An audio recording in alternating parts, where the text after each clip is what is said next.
Okay, so we are about to do this song.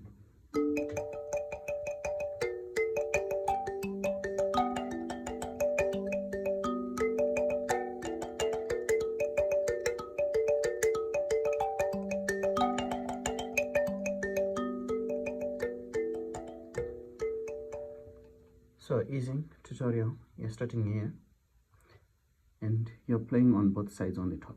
So this is what you do. Or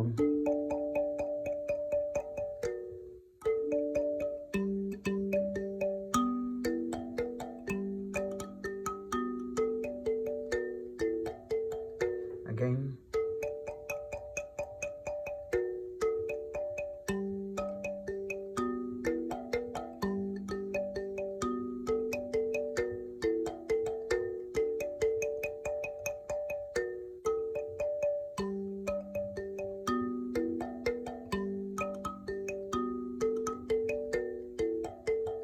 let's break it into parts. First part,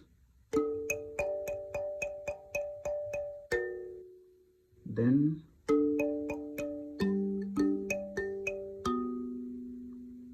third part,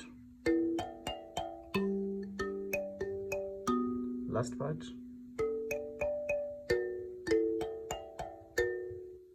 from the top,